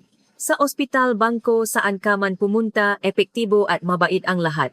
Ngunit higit sa lahat, ang pinakagusto ko ay kung masisikap ka, siguradong may kikilala sa iyo. Masayang tumawa si Ms. Lim at sinabi, Nika, kapag naririnig ko ang salita mo, ipinagmamalaki ko ang pagiging Pilipino. Sa araw na eksaktong 1 taon na ako sa Pilipinas, gumawa ako ng isang espesyal na desisyon. Na-desisyon akong mag-apply para sa Filipino citizenship. Sa aking puso, pakiramdam ko ay ang Pilipinas ang aking ikalawang tahanan. Nang ibinahagi ko ang aking desisyon kay Mang Ricardo, buong puso niya akong sinuportahan. Susulatan namin ang letter of recommendation ng aming kumpanya. Kung may kailangan kang mga dokumento, sabihin mo lang. Ang aking mga kasamahan ay lahat ay malugod na sumuporta. Nika, magiging tunay ka ng Pilipino, pamilya na tayo. Habang inihahanda ko ang komplikadong nga dokumento para sa citizenship application, binalikan ko ang nakaraang 1 taon. 1 taon lamang ang nakakaraan, nasa malalim akong kawalan ng paasa. Naalala ako sa gastos sa operasyon nga aking ina at araw-araw na umiyak. Pinagtatawanan ako nga aking nga kaibigan at mga tao sa paligid sa aking walang ingat na desisyon na pumunta sa Pilipinas. Paulit-ulit nilang sinasabi na walang silbi ang Filipino at wala akong makukuha sa Pilipinas. Ngunit gaano man kahirap, hinding-hindi ako sumuko. At ngayon matatag akong nakatayo dito. Nagtatrabaho ako bilang isang regular employee ng isang travel agency, mayroon akong responsableng posisyon bilang team leader, at sa wakas ay nag-apply na ako para sa Filipino citizenship. Tinawagan ko ang aking ina na masayang namumuhay sa Georgia. Inay, balak ko po maging Pilipino. Sa una, nagulat ang aking ina, ngunit agad niyang naintindihan ang aking desisyon. Nietzsche, ang iyong kaligayahan ang pinakamahalaga. Sapat na sa akin na mamuhay ka ayon sa iyong gusto, inay, imbitahan ko rin po kayo sa Pilipinas balang araw, dito na po tayo manirahan ng payapa. Nietzsche, saan ka man naroon, basta masaya ka, masaya na rin si inay. Pagkatapos kong ibaba ang telepono, tahimik akong tumingin sa labas ng bintana. Ang magandang tanawin ng gabi sa Maynila ay patuloy na kumikinang. Ang napakalaki at mainit na lungsod na ito ay parang aking sariling bayan ngayon. Paggaraan ng ilang araw, nagkaroon ng malit na party sa kumpanya. Ito ay isang mainit na pagditipon upang buong puso akong batin sa aking citizenship application. Itinaas ni Mang Ricardo ang kanyang baso at nabigay ng tos. Buong puso kaming napapasalamat sa papunta ni Ms. Nietzsche sa aming kumpanya at sa Pilipinas. Umaasa kami na magtatrabaho pa rin tayo nang makasama sa kumpanyang ito. Cheers! Napalapakan ang nga kasamahan at bumukas ang chok ng champagne. Labis ako naantik sa kabaitan ng lahat at umagos ang aking mainit na luha dahil sa mga taong ito na malugod akong tinanggap na buhay ako. Noong gabing iyon pagkawi ko, tinitigan ko ang aking sarili sa salamin. Ganap na iba ako sa aking sarili 2 taon at kalahati na ang nakakaraan. Noon patay ang aking mga mata, nangayayat ang aking mukha, at wala akong paasa para sa hinaharap. Ngunit ngayon, iba na. Malakas at masigla ang aking mga mata, may natural ng ngiti sa aking mukha, at may maliwanag na pangarap para sa hinaharap. Binago ako ng Pilipinas, hindi, sa totoo lang. Binuksan ng Pilipinas ang pinto na tinawag na pagkakataon para sa akin. Ang realidad ay, ako mismo ang nagbukas ang pinto na iyon at kinuha ang pagkakataon. Pakaraan ng 3 buwan mula nang ma-apply ako, simula nang dumating ang mamensahe mula sa aking mga kaibigan sa Georgia. Una ay mula sa aking matalik na kaibigang si Mariam. Nika, ang galing mo talaga lumabas ka sa news program ng Georgia. Anong ibig mong sabihin? Sa documentary tungkol sa isang Georgian na babae na nagtagumpay sa Pilipinas. In-interview kang ng TV station, di ba? Nagulat ako. Sa totoo lang 1 buwan na ang nakakaraan, may request akong natanggap mula sa isang broadcasting station sa Georgia at sumagot ako, ngunit hindi ko inakala na ganun kabilis itong ipapalabas. Ipinadala sa akin ni Mariam ang link ng video ng may kagalakan. Nang may kaba, pinatutok ko ang video. Sa screen, ipinakita ang aking sarili na naglalakad sa makulay na lansangan ng Maynila at may narration na tumunog. Ito ang kwento ni Nietzsche, isang kabataang Georgian na naaral ng Filipino ng maisa at nagtagumpay sa malayong Pilipinas. Ipinalabas din ang aking interview. Sa aking seryosong ekspresyon habang nagsasalita, lumabas ang mga subtitle sa Georgian. Gaano man kahirap, naniniwala ako na darating ang pagkakataon kung magsisikap ka. Ang Pilipinas ay isang kahangahangang bansa na matagumpay na nagpatunay sa aking maliit na paniniwala. Habang pinapanood ko ang video, labis akong nahihiya, ngunit kasabay nito ay labis din akong ipinagmamalaki. Dahil sa broadcast na iyon, isang hindi pa nagaganap na Filipino language learning boom ang naganap sa buong Georgia. Tumawag din sa akin si Nino ng may pagmamadali. Nika, gusto ko ring mag-aralin ng Filipino, Pero ano ang dapat kong simulan? Araw-araw, dumarating ang nga katulad na tanong mula sa iba pang kaibigan, maging ang mga kaibigan na dating malamig na tumatawa sa aking desisyon, ang nga nagsabi na walang silbi ang Filipino, ay nagsasabi ngayon na gusto nilang matuto ng Filipino. Walang hinanakit, ngumiti ako at mahinahong sumagot, mabuting simulan mo sa mga libreng online courses. Ang alibata ay parang puzzle at madaling matandaan. Nakakagulat, nakarinig ako ng balita na nagbukas ng bagong Filipino language course sa Tbilisi State University. Dahil sa sobrang popularidad, sarado raw ang enrollment sa loob lamang ng ilang minuto mula nang magsimula. Direktang kinontak din ako ng aking profesor sa universidad, Nicha, dahil sa iyo, tila makakaroon kami ng Filipino department sa aming universidad, hindi ka panipaniwala ang interes ng mga estudyante sa Pilipinas. Nagulat ako at nanlaki ang mamata. Talaga po. Kung gayon, may tutulong po ba ako?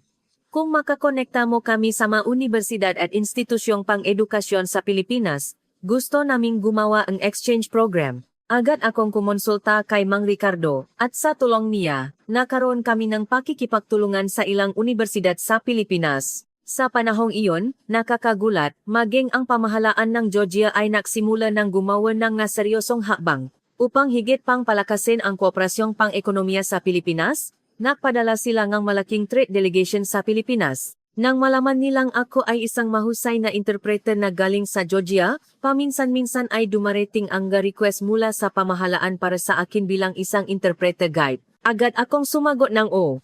Kung para sa kapakanan ng aking bansa, ang delegation ay nanatili sa Pilipinas sa loob ng isang linggo at bumisita sa iba't ibang first-class companies ng Pilipinas. Ito ay mga kilalang kumpanya sa mundo tulad ng San Miguel Corporation, Jollibee at Ayala Corporation. Sa isang mahalagang pulong, buong sigasi na naksalita ang Vice Minister of Economy ng Georgia. Kami, ang Georgia, ay nais ding makamit ang kahangahangang paunlad tulad ng Pilipinas.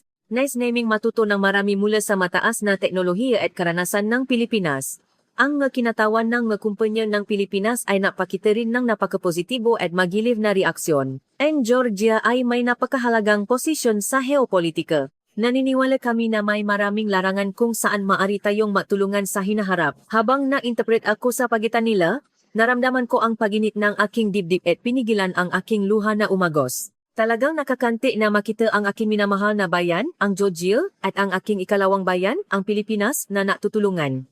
Pagkatapos ang lahat ng visit, tinawa ako ang Vice Minister sa isang tahimik na silid ng maisa. Miss Nicha, talagang napakahusay niyo nitong pagkakataon.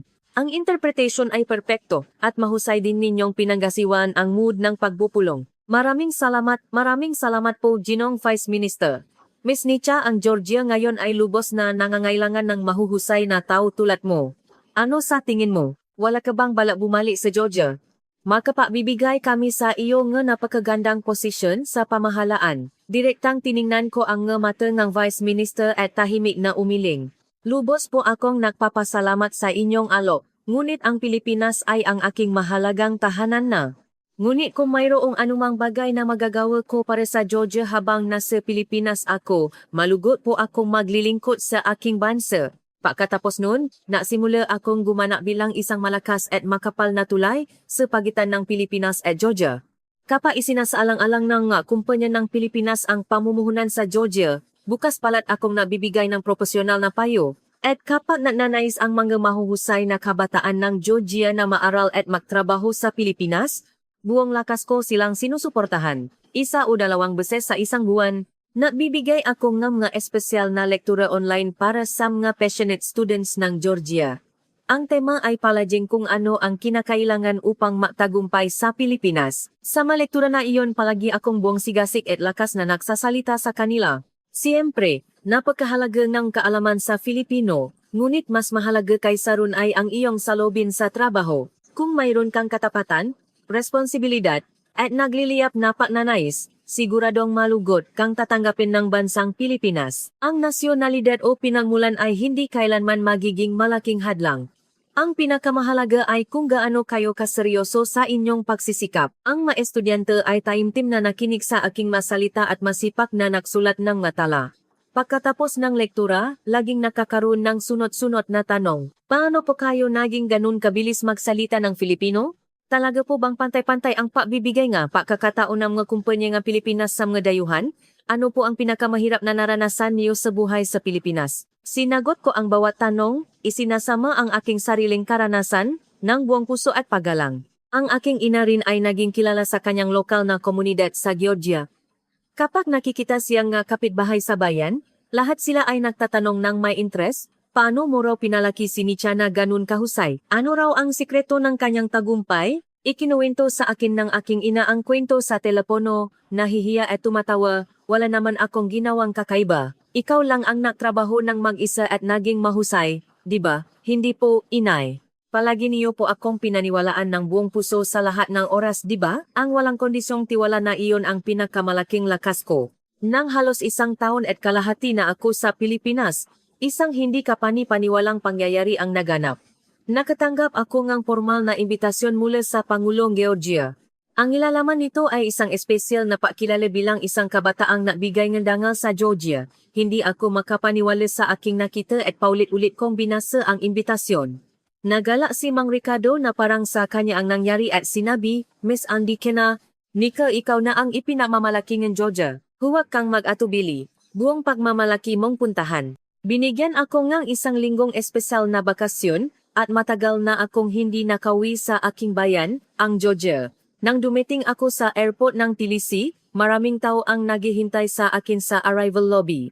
Kasama ang aking matalik na kaibigang si Maria Matiba pang mga kaibigan, ang aking mga propesor sa universidad, at maging ang mga reporter ng media na may hawak na kamera. Umiyak si Mariam habang tumatakbo papalapit at mahigpit akong niyakap. Nietzsche, ang galing mo talaga. Sa wakas, nakawi ka na. Sa gitna ng hindi mabilang na flash ng kamera, sunod-sunod ang nga tanong mula sa mga reporter. Kumusta po ang buhay niyo sa Pilipinas? May mensahe po ba kayo para sa mga kabataang Georgian na nangangarap? Tumayo ako sa harap ng microphone at dahan-dahan ngunit may lakas na boses na nagsalita. Huwag na huwag po kayong susuko sa inyong pangarap. Ako rin ay isang ordinaryong estudyante sa universidad, tulad ninyo. Ngunit sigang numang kadyesperado ang sitwasyon. Kung patuloy kayong magsisikap, siguradong darating ang pagkakataon. Ang awarding ceremony na hinanap sa Maringal na Presidential Palace ay hindi ko may larawan sa salita ang damdamin. Lumapit mismo ang Pangulo at inabot sa akin ang 1 gintong award habang nagbibigay ng mainit na salita. Mr. Nika, biniyan mo ngang malaking paasa ang lahat ng kabataan ng Georgia. Ang iyong tagumpay sa ibang bansa ay isang napakahalagang pamamalaki para sa aming bansa. Pinigilan ko ang aking mainit na luha at yumuko ng malalim upang magpahayag ng pasasalamat. Ipinamamalaki ko po ng buong puso ang pagiging Georgian. Patuloy po ako magsisika upang maging tulay sa pagitan ng Pilipinas at Georgia.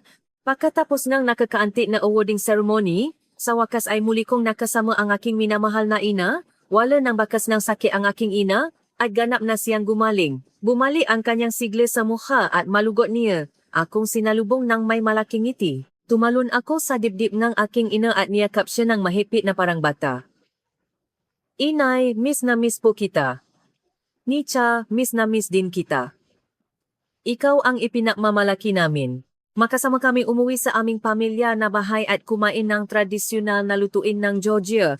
Ito ay mainit na khingkali at khachapuri na ginawa ng aking ina ng buong puso.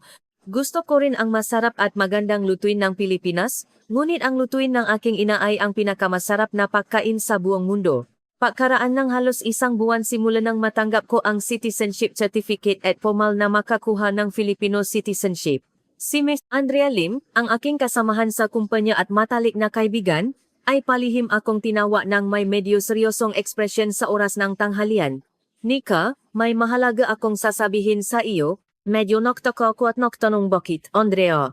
May problema ba sa trabaho? Medyo nag-atubili si Andrea at nahihiyang nagsalita. Alam mo, may napakagandang tao na kaibigan ng kuya ko. Pero Nietzsche, hindi mo ba gustong makipakita sa kanya? Parang arranged date. Nagulat ako sa hindi inaasahang alo. Arranged date? Ako? Oh Nietzsche, 2 taon ka na sa Pilipinas. Pero puro trabaho lang ang ginawa mo at hindi ka pa naka-boyfriend kahit minsan, di ba? Ngayon na matatag na ang trabaho at buhay mo at nakuha mo ng Filipino citizenship, panahon na para makakilala ka ng magandang tao. Sa una, gusto kong tanggihan ng maayos, iniisip na wala akong oras para dun, dahil gusto ko pang mas ma-focus sa aking trabaho at abutin ang mas mataas na posisyon, Ngunit patuloy akong hinikayat ni Andrea ng may seryosong ekspresyon. Nicha, ang buhay na puro trabaho lang ay tiyak na magiging malungkot balang araw.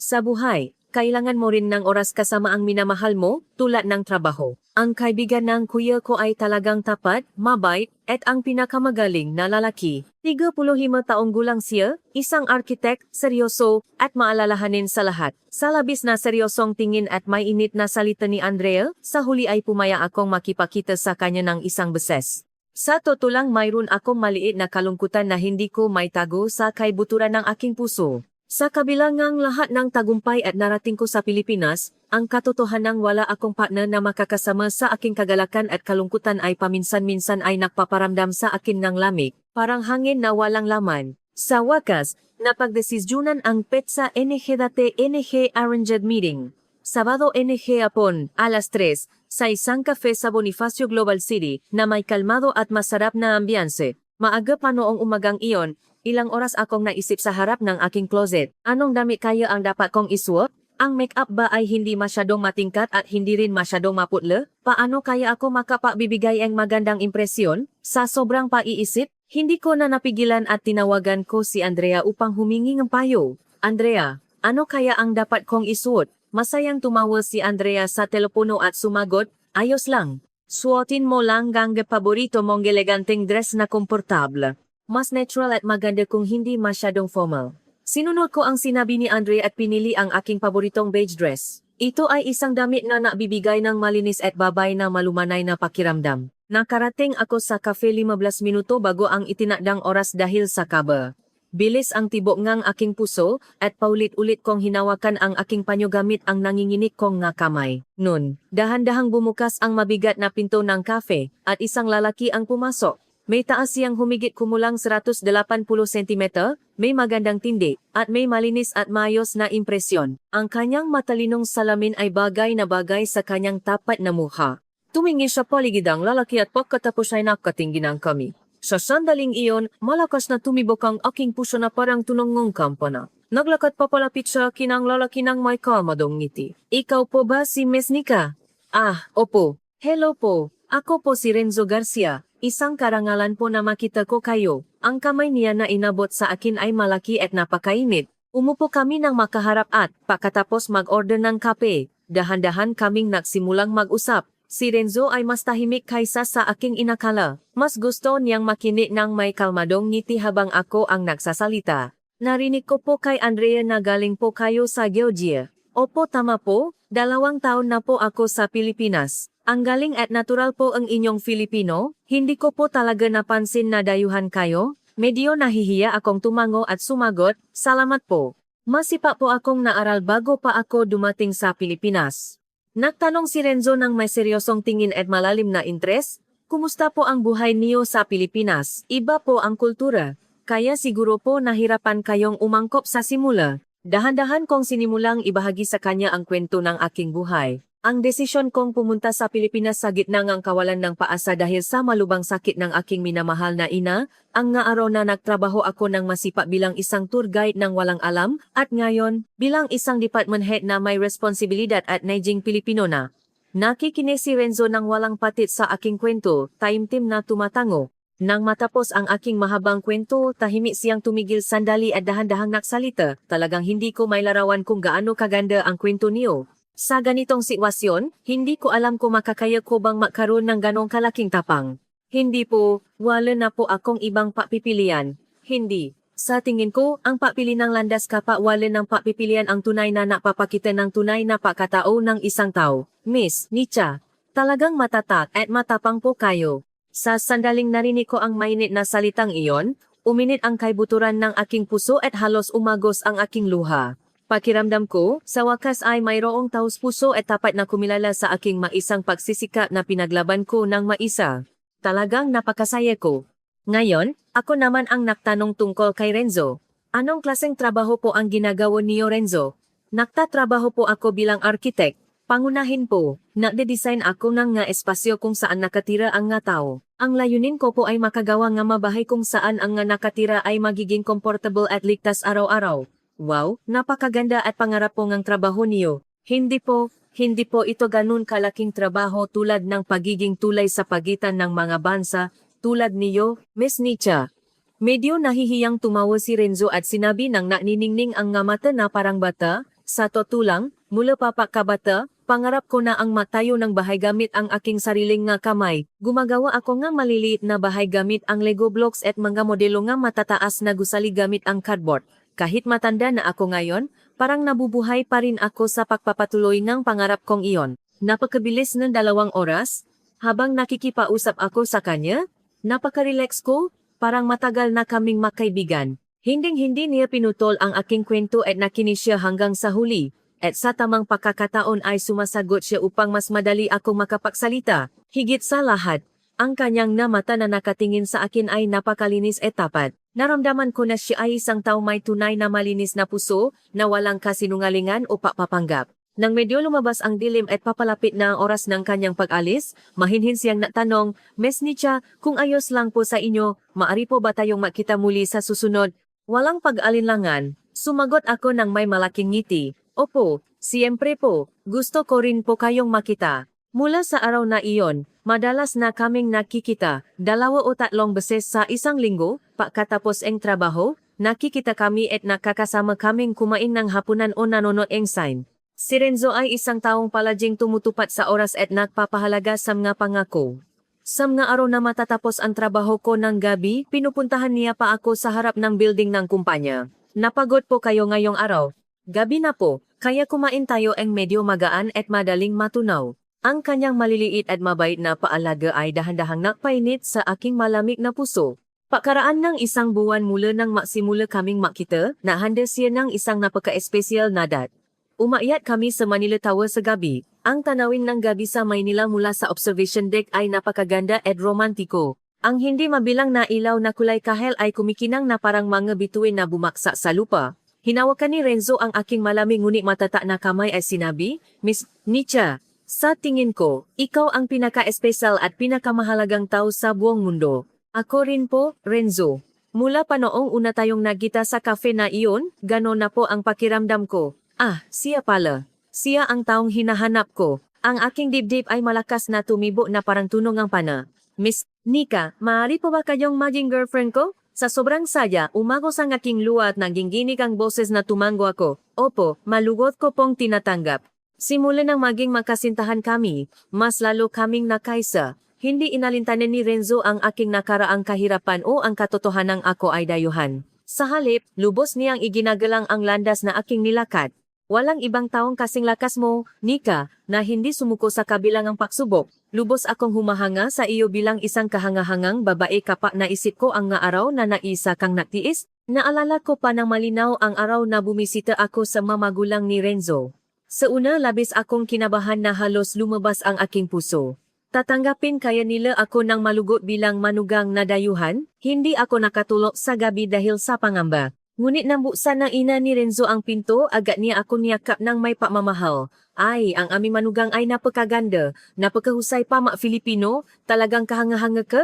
Maraming salamat po sa inyong may init na salita. Tia, marami na akong narinig mula kay Renzo tungkol sa iyong kahanga-hangang kwento.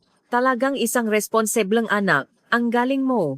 Masaya ring sinalubong ako ng ama ni Renzo ng buong puso. Hindi mahalaga ang nasyonalidad o pinagmulan. Ang pinakamahalaga ay ang puso ng bawat isa, di ba? Kung nagmamahalan kayo, sapat na iyon. Nang marinig ko ang kanyang malumanay at maluwag sa kalooban ng mga salita, hindi ko napigilan ang umiyak. Labis akong naanti sa kanilang pagmamahal sa akin bilang isang tao nang walang diskriminasyon sa aking pagiging Georgian.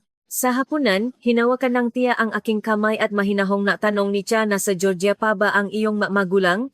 Opo, maisa po ang aking ina doon. Ay, siguro po nalulungkot at nag-alala rin ang iyong ina. Nietzsche, simula po ngayon, kami na ang magiging pamilya mo sa Pilipinas at poprotektahan ka namin. Isang araw nga malinaw na taglagas, eksaktong 2 buwan pagkatapos kaming maging makasintahan. Naglalakad kami ng dahan-dahan sa ilalim ng mapunong ginggo sa Quezon Memorial Circle, at habang umiikot ang madilaw na dahon sa hangin, biglang huminto si Renzo at mahigpit na hinawakan ang aking 2 kamay. Nietzsche, may mahalaga akong sasabihin sa iyo. Ha? Ano? Anong nangyari, Renzo? Humingangang malalim si Renzo at tumingin sa akin ng diretso at sinabi, mahal na mahal kita, Nietzsche. Mula pa noong unang araw nating nakita sa cafe na iyon, na-desisyon na ako sa aking puso. Gusto kong makasama ang kahangahangang babaeng ito sa buong buhay ko. Ang aking puso ay tumibo ng napakabilis na hindi ko pa naranasan. Nietzsche, magpakasal ka sa akin. Sa sandaling iyon, umagos ang luha ang kagalakan na hindi ko mapigilan. Talaga Renzo? Talaga? Ako ba ay sapat? Siyempre, seryoso ako. Hindi ko na maisip ang buhay ko nang wala ka. Habang umiyak, pauli-uli kong matata na tumango. Opo, malugot po akong mapapakasal. Mahipi at malumanay akong niyakap ni Renzo sa kanyang braso. Matagal kaming makayakap sa ilalim ng dilaw na puno ng ginggo. Ang nga dumadaan ay ngumiti sa amin at napalapakan. At isang hindi kilalang lola ay ngumiti at nagbigay ang thumbs up habang sinasabing, congratulations! Noong gabing iyon, agad akong tumawa sa aking ina sa Georgia. Inay, ikakasal na po ako. Nagulat ang aking ina at nawalan ng salita sandali. Talaga Nietzsche talaga? Talaga. Opo, talagang napakabait at pinakamagaling na tao siya. Inay, tiyak na magugustuhan niyo rin siya. Umiyak ang aking ina sa telepono at sinabi ng nangginginig ang boses, Nietzsche, napakasaya ko para sa iyo. Maging masaya ka. Iyon na lang ang tanging at huling-hiling ko. Pagkatapos nun, nasimula kaming mahanda para sa aming masayang kasal ni Renzo.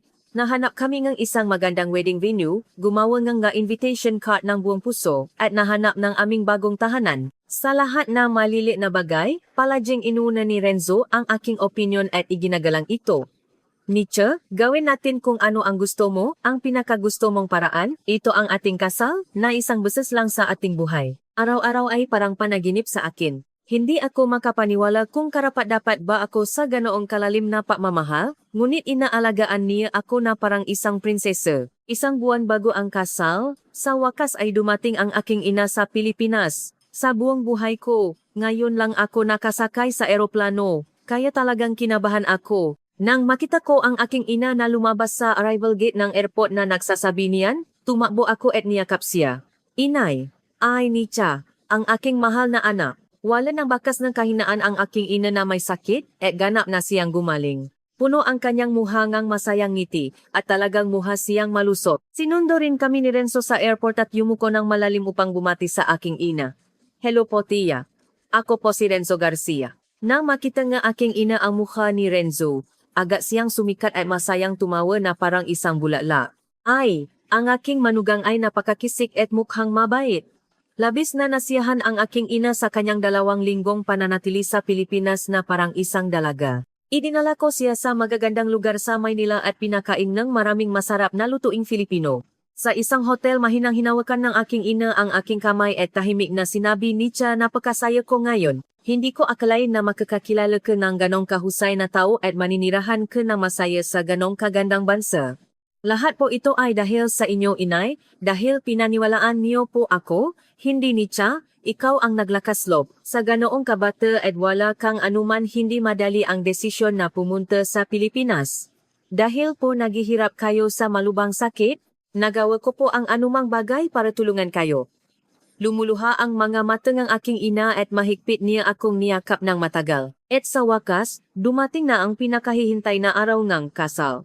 Isang napakainit at payapang araw ng taksibol, kung saan nagsisimula ng mamukatkat ang cherry blossom, habang nakasuot ng purong puting wedding dress at nakikita ang aking sarili sa malaking salamin ng dressing room, hindi ko napigilan ang umiyak ng walang tigil. 2 taon at kalahati pa lang ang nakakaraan, ako na nasa sulok ng Georgia, sa gitna ng malalim na kawalan ng paasa at kahirapan, ay ngayon ay naging isang napakagandang at masayang babaeng ikakasal. Para itong mahika, si Andrea, ang aking matalik na kaibigan, ay mahinang inayos ang aking make-up na halos masira at sinabi, Nietzsche, huwag kang umiyak, masisira ang iyong magandang make-up. Ngayong araw na ito, pigilan mo at ipakita mo ang iyong pinakamagandang ngiti. Salamat Andrea, dahil sa iyo, nakilala ko si Renzo. Hindi naman, sa patingin sa inyong dalawa na masaya, talagang masaya rin ako. Mahigit 100 tao ang dumalo sa kasal upang mabigay ng pabati. Ang aking mga kasamahan sa travel agency, ang aking matalik na kaibigang si Mariam na nagmula pa sa Georgia, at maging ang ilang mahahalagang customer na una kong naging guide ay dumalo rin. Si Lola Yoshi Yamada ay dumalo rin ng nakasuot ng magandang kimono. Nicha, napakaganda mo talaga. Magpakasaya ka palagi. Ang tunog ng pipe organ na napapahaya ng papaso ay umalingawnaw at nagsimula akong lumaka sa Aizel kasama ang aking ina. Dahil namatay ang aking ama nung bata pa ako, hinawakan ng aking ina ang aking kamay bilang kapalit ng aking ama. Sa harap ng altar, lumiwanag ang luha damdamin sa mga mata ni Renzo na naghihintay sa akin. Natapos ang ngamaringal na salita ng pari at sumumpa kami ng walang hanggang pag-ibig. Renzo Garcia, ipinapangako mo bang mamahalin mo si Nicha bilang iyong asawa? Alagaan at protektahan siya sa buong buhay mo? Opo, ipinapangako ko. Nicha, ipinapangako mo bang mamahalin mo si Renzo Garcia bilang iyong asawa? Pahalagahan at suportahan siya sa buong buhay mo? Opo, ipinapangako ko. Napalitan kami ng singsing, at tahimik kaming nahalikan bilang sumpa. Ang nga dumalo ay nabigay nga malakas na palakpakan at mainit na hiyawan. Sa pagtatapos ng resepsyon, nagbigay ako ng taus-pusong pasasalamat sa lahat.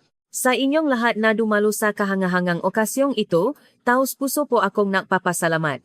Ako po ay dumating sa Pilipinas 2 taon at kalahati na ang nakakaraan, na walang pera, paasa o anumang bagay. Ngunit ang Pilipinas ay nagbigay sa akin ng walang limitasyong pagkakataon sa gitna ng kawalan ng pag-asa. Ipinakilala niya ako sa mga napakahalagang kaibigan. At ngayon, binigyan niya ako ng pinakamamahal kong asawa sa buhay. Ang kahangahangang bansang Pilipinas at kayong lahat na naririto ngayon ay ang pinakamalaking pagpapala at himala mula sa Diyos para sa akin. Walang tigil na umagos ang mainit na luha ng pasasalamat mula sa aking nga mata. Sa lahat ng nangarap ngayon sa dilim, tulad ng aking dating sarili, nais kong sabihin, huwag na huwag po kayong susuko. Gaano man kahirap, kung patuloy kayong magsisikap, siguradong darating ang pagkakataon. Pinatunayan ko ito sa aking buhay. Tumayo ang lahat ng dumalo at nagbigay ng malakas na palakpakan na halos yumanig sa lugar. Tumayo rin si Mang Ricardo at buong pagmamalaking nagbigay ng talumpati. Si Miss Nika ang pinakamalaking pagmamalaking ang aming kumpanya. At siya rin ang ipinagmamalaking ang Pilipinas bilang tulay sa pagitan ng Pilipinas at Georgia. Sana ay magtayo kayo ng isang kahangahangang pamilya kasama si Renzo. Ang aking nakasamahan ay sunod-sunod ding humawa sa microphone at nagbigay ng mainit na pagbati. Napapalibutan ng pagmamahal at papapala ng lahat, naramdaman ko ang pinakamalaking kaligayahan sa mundo. Natapos ang reception, at lumabas kami ni Renzo sa balkonahe. Nang tumingala kami sa malinaw, na kalangitan ng taksibo sa gabi, ang magagandang bituin ay malumanay na kumikinang. Hinawakan ni Renzo ang aking maliit na kamay gamit ang kanyang 2 kamay at mahinang bumulong sa aking tainga. Nicha, masaya ka ba ngayon? Opo, masaya ako. Pinakamasaya ako sa buong mundo. Ako rin. Pakiramdam ko, sa pakikilala ko sa iyo, sa wakas ay nabuo ang aking buhay. Inilibing ko ang aking mukha sa malawak na dibdib ni Renzo at mahigpit siyang niyakap. Salamat Renzo, sa paghahanap mo sa akin at sa pagmamahal mo sa akin. Ako dapat ang magpasalamat. Sa pagpunta mo sa aking tabi mula sa malayong bansa. Nung gabing iyon, tahimik akong pumikit at naalala ang gabing iyon 2 taon at kalahati na ang nakakaraan. Ang gabing iyon na nag-isa at desperado, kung saan sinabing ang lahat na impossible at pinagtatawanan ang aking imposibleng pangarap. Ngunit naniwala ako sa aking sarili at hinding-hindi ako sumuko. At ngayon, narito ako. Kasama ang aking pinakamamahal at mabait na asawa sa mundo, kasama ang aking ina na ganap ng gumaling at nakangiti, kasama ang aking mamahalagang kaibigan na buong puso akong sinusuportahan. Hindi lang trabaho ang ibinigay sa akin ng Pilipinas upang kumita ng pera. Ibinigay niya sa akin ang pangarap upang mabuhay, ang paasa para sa hinaharap at ang walang kondisyong pagmamahal. Ngayon, ako ay isang Pilipino na buong puso na nagmamahal sa Pilipinas. At mula ngayon, buong puso akong nananais na maging isang taong magbibigay ng liwanag ng pag-asa na ito na aking natanggap sa mas maraming tao. Huwag na huwag ninyong bibitawan ang inyong mapangarap. Kung nagawa ko, hindi niyo kaya. Sa lahat ng miyembro ng Filipino Notes, dito nagtatapos ang kwento ni Nicha ngayong araw. Mula sa isang mahirap na estudyante sa Universidad sa Georgia hanggang sa pinakamasayang babaeng ikakasal sa Pilipinas, ang kanyang punong hamon na paglalakbay ay talagang napapaisip sa atin ng maraming bagay. Ang tapang na hindi sumuko sa anumang hirap, ang pagiging determinado na patuloy na magsikap, at ang karunungan na malaman kung kailan ang pagkakataon at kunin ito sa sariling nga kamay. Lahat ng elementong ito ay nasama-sama na parang puzzle upang mabuo ang naniningning na Nicha ngayon. Ano ang naramdaman niyo matapos marinig ang kwentong ito? Mangyaring ibahagi sa comment section ang inyong taos-pusong damdamin at sariling kwento. Kung sasabihin niyo rin kung saan kayo nanonood enge video na ito, tiyak na darating din sa inyo ang kahangahangang swerte tulad enge kay Nietzsche. At kung ang kwentong ito ay kahit papaano ay nakaantig sa inyong puso at nakapagbigay ng inspirasyon, mangyaring mag-subscribe, i-like, at i-set ang notification bell. Ang bawat isa sa inyong may init na suporta ang magiging pinakamalaking inspirasyon namin upang makagawa pa ng mas magagandang kwento. Maraming salamat sa pagpanood hanggang sa huli.